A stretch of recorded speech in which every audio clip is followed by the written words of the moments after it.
有一种 brother 噶从你出都用啥我到这样子咩中诺诺哈诺诺这里龙南和 Fresno 那个南好都是讲了最起蒙招蒙了 so 诺诺古有了木汤就จะก้าเนื้อลูกต่อๆhaลูกพอๆโอเคha กูยาลงมันถามมันจิจุนจะก้าลูกha ก้ามีนะโอเคยังเลยพิงจะต่อกูรู้ชาha ยังกูพิงเฟียวยังไม่พิงจริงที่ชวนกันชาha ที่จะต่อโอเค so ไม่ต่อกันชาha ต่อเนาะจุนละก้าลูกต่อๆha ก้าลูกพอๆไอ้ยา张起还有你讲被种的 do you want quality or do you want quantity okay 去下咩去下领导去下鼓的呢领导人三个领导จะก้าลูกใช้ okay แล้วก็เราชื่อลิเซตาก้าอีชงเนาะ okay เลยอลิสโจรู้สึกตาก้าอีชงเนาะถ้าไปสั่งก็ไปอยู่ต่อจอต่อจากการลูกเลยหยีเผาชั่วเผาใช่ไหมโอเคชื่อหาลิงตีชื่อหาก็กูเลยนะไปหญ้าหาไปยิงเชอหาไปสั่งก่อนมองเลยเนาะหาเตาเลยเนาะแล้วโอเค but then that's not how reality is gonna check or it's gonna work okay because we have gravity that plays a big role into Ghana, okay? Size, the weight. See, the weight and the size and the gravity is going to be the problem for Bejakashin, okay? Yeah, you got you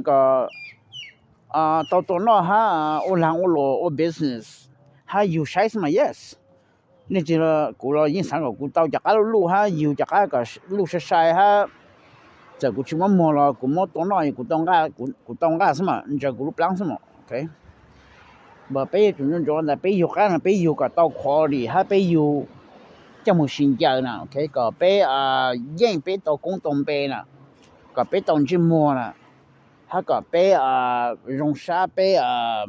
更沙被来被好 sport game 呢 ？OK？so การนอนรู้ตัดเตอนะอย่าใช้ตอลิจังโอเคการรู้ตัดเตอนะอย่างนี้รู้ very slowly นะโอเคนี่จะสั่งฮะแต่是นี่ยิ่ง grow แต่是นี่ grow slowly นะโอเค so you don't want your bird to ก่อนนี่ลูกจะเจ๋งนะให้นี่ลูกเห็นนะโอเคso จากการรู้ตัดเตอนะเจ yes นี่ยิ่ง grow ฮะ but it's growing slowly and it takes time okay เลยอีช่วงจุดช่วงกาก็เอาลูกลีนะมาตัวการมาลูกก็เกิด okay มา after เท่าอีช่วงเขามันจะปลอกออกแล้วมันมาเล่นดูตัวซะ okay ตัวการมันดูซะนี่มาติ๊กตัวซะนี่ชี้ช้านะ okay ท่าจิมาเขาก็ว่าจะการลูกตัดเตอให้นี่ลูกก่อนนี่ลูกก็เกิดนะมาอยู่จัวก็อีช่วงมันนี่ใช่มานี่เขาให้นะให้นี่เขามาเชื่อนะโอเคนี่เลยเขามาเชื่อไม่อย่างนั้นเขานี่จะทำฟงเจ้าห้างการเราเจ้าหรอนะโอเค so จากการลูกตัดเตอเจริญหนอนะโอเคเขาจะการกูเพียงแต่กูหาแต่การลูกพอๆนะมันอยากจะการนี่ลูกใช้เห็นนะโอเคแต่การลูกการมีละนี่รู้ใช่ๆนะแล้วการปลอมหลีชี้เลยนี่ตาแล้วการอีช่องเลยเหรอโอเคเนี่ยจะการนี่ใส่ลูกนะจะการเลยชี้หลีปลอมหลีต่อสิอย่างนี้ถึงหมดการอีช่างเผาชี้จะอีเผาเนี่ยโอเคส่ง到การลูกตัดต่อให้การลูกพอๆเจนี่เลยเนาะโอเค so if you want quality ไม่จุดต้องใช้อยู่จากการนี่ลูกตัดเตอนะโอเค where it grow slowly the bird doesn't stop but it's still growing but it just grows slowly okay You guys have to remember, do you want quality or quantity? If you want quality, then you need to be patient. ถ้าหาเฮ็ดถ้าใช้จริงๆถ้ามันมั่ง Okay, you to shine and day ถ้าหาเฮ็ด like the bird's going to get it's going to grow up if nothing goes wrong, okay? So 所以人哋講車上要慢慢如果估計要講車經驗問題嘅，係要乜 accident 係咪 OK？ 係要慢慢講 slowly 是要冇to the same destination, OK？ 就講嘅經就講 regular 是話你有冇做好 same destination, OK？ 咁樣種人 OK？ 即你就慢慢你就下個估計仲係有冇仔明先 OK？ So 我開了準備咁樣包 OK brother 講啦 OK？ 懵懵碌碌的要我下緊嘅要到幾成先啦 OK？ This means that if you're impatient, you're hard-headed, and you're going to eat shit, okay? You're going to run into problems, okay? So 沒有種懵碌碌的沒做啥這上帝沒做讓這讓差先啦 OK？ So always remember that. Don't be hard-headed or itching hand, okay? Be patient. 我當去了慢慢我就在我下個股去到那了 brother 了去 cut corner and 沒去到那了 OK so 上面看到就叫 brother 噶沒用茶噶有沒有用茶噶你路的到呢 OK which means like 你路 natural 你路你去路的景了 OK le từ sang lúc thì mà tụi cá mà le nhưng mà le to maturity le tụi cá sinh ra nó OK cái cái xong trên mà le trang phong trào le cầu lúc thì cho cỏ lúc thì le xong le tụi cá mà le lúc trào cơ ha nhưng mà le trang trào nó OK giờ chắc là lúc regular nó chỉ to take at least 7 or 8 months nữa, okay? Chắc là lúc tới nhưng mà lấy fully developed lấy cho cá sinh giờ nữa, okay? Itu belum complete nữa. Hay chắc là lấy chỉ lý sư là cho lý sư này ta là cái xong chỉ chắc là lúc bỏ nữa. So thì nu lấy cũng bị rồi cái này ta này cho cá belum lý sư này cho gì bỏ đó.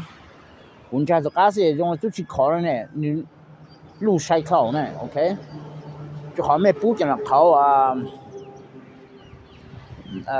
路是塞呢，係咪 ？OK？So I'm gonna get off topic a little bit, but I want to talk about 入口棚嘅質量咯 ，OK？ 講到嘛，你路上係啦，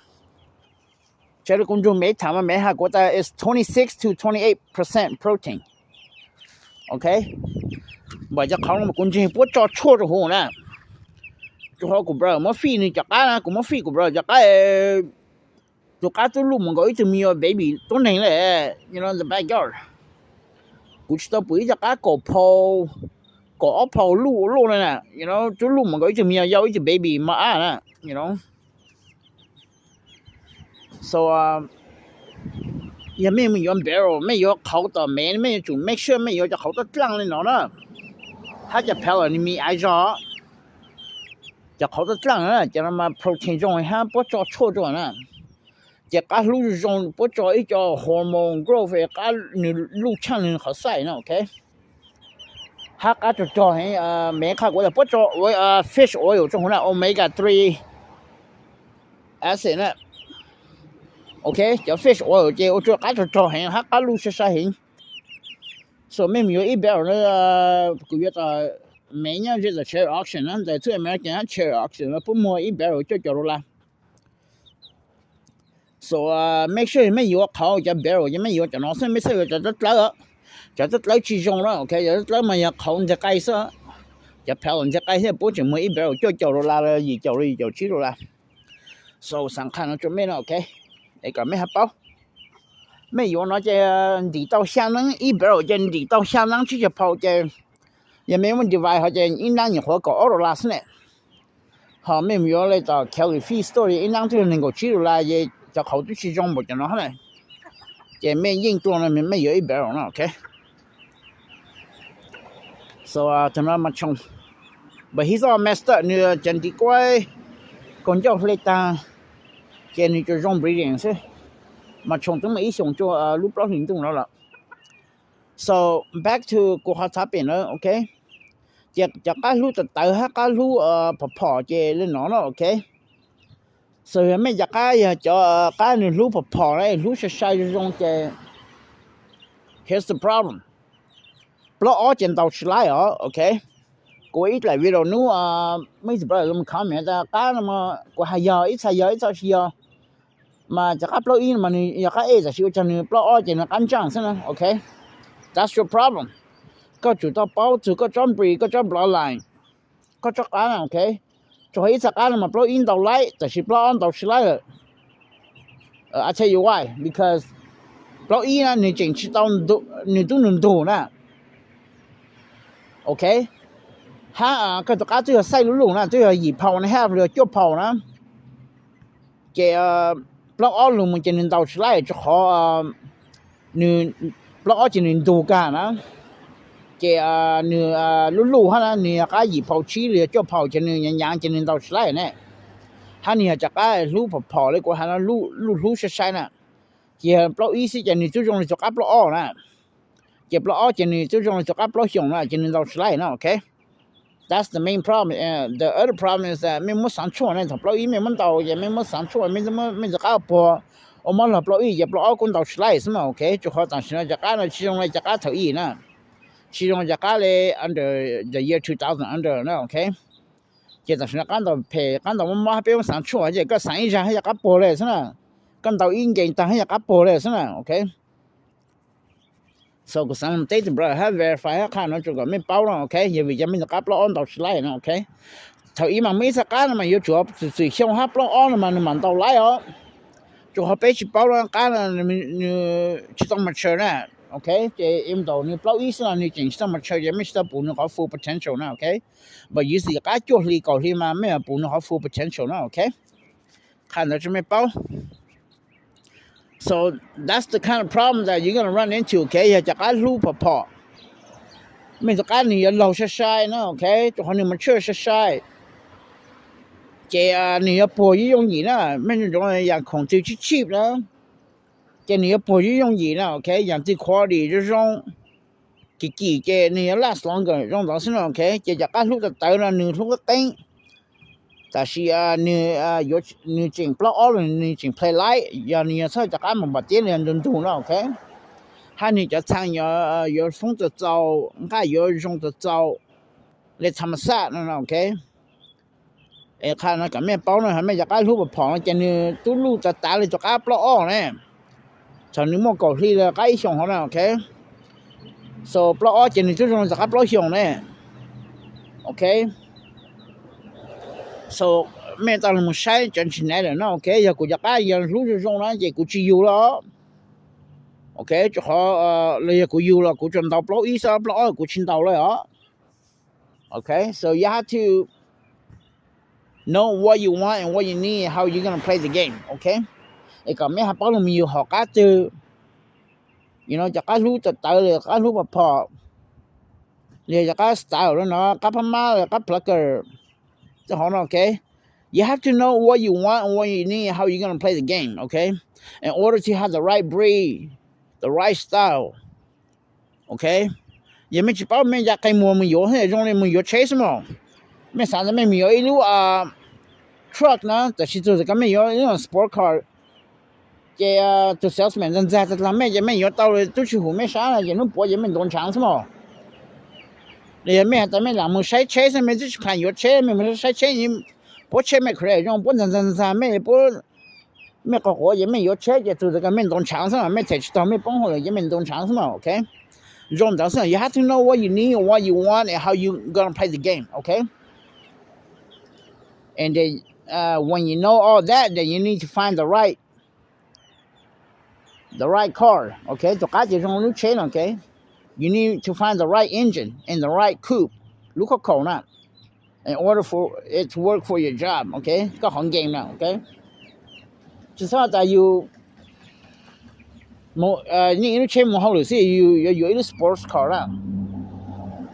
it costs $500,000 right you know a regular car just get you to work just anywhere okay 至少在有讲车有你一个车冇好的是你每路$100,000是吧可能没人懂长了就好 yeah 你用但是 it's not right you don't need all that extra feature all that extra weight on your back and your shoulder okay กูถามกับไม่ได้帮你导上 okay so you have to know what you need what you want and how you're going to play the game and when you know all that then you need to find the right bloodline the right type of body structure style the right type of growth the right type of everything okay in order to make it work in your 就ไม่好好比了 okay so กู看到就没事กับไม่ได้帮你导ไม่好导了 okay so 那个路的导个路不跑 where you going to run into problem okay where you going to have your up and down so กูถามแล้วจะซื้อเดี๋ยวกูยังทำจิตจนจะการ路พักมีเนาะ okay ไม่จุนจนจ้ะยังไม่จะการ路นะ狗ที่ก้า是要都么都 reach เลย以抛弃นะจะไม่จง到ปล่อยอีซะปล่อยไม่到ยังไม่ตรง长啊 okay 就好ไว้就好ไม่จะการ路นะจะถอปล่อยจะเนี่ย1度ฮะน่ะปล่อยจะ以抛就以抛弃จะไม่จง到เลยไปเลยจะการ路是呢就好ไม่มัน到เลย七连接นะไป连接จะไม่จะการ有马路还也没样จะละการ路จะไม่人ตรง长嘞OK 就好头了这边目前面的干上来没就干也干塞路没什么嘛然后你听到么叫浪血浪多所以头这边目前你是啥呢你看知道能干知道你接来没到包可能了 OK 也干路了嘛你怎么嘛然后你准到嘛多少看到是头他们也干嘛也没使用到唱北京人讲呢没到唱到好些你们讲了干路这没农场呢就好没有发起用意还没有这么endurance to the max okay so 老做到了风走长风走这罗鸟都没有让这没有农场呢没有干嘛了干路呢 okay so 这干路也没有证明出来你好为它很 gravity okay 这从那干上没有什么马上没有都听到他这gravity 了破没就干了好为娘低了集中低了进度对还也没就干他知道没农场是嘛没就干嘛没去铁路嘞没去蒙对嘞 OK 好เพราะall了没就干了路一跑就一跑去就เพราะ进到起来他呢那个给呢 OK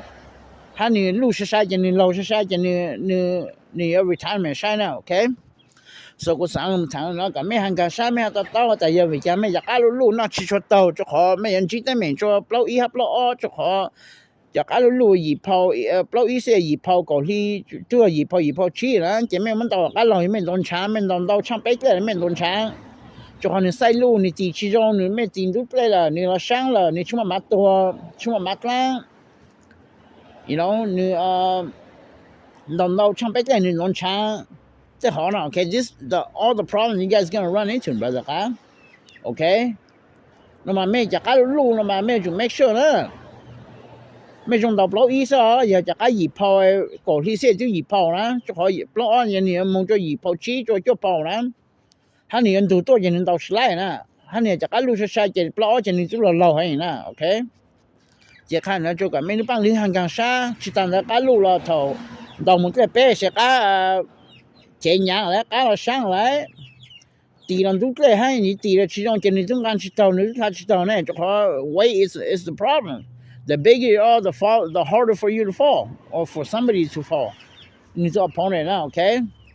so 这 problem 就没平均值没去干啥没去到呢看 brother 就还没去more science 就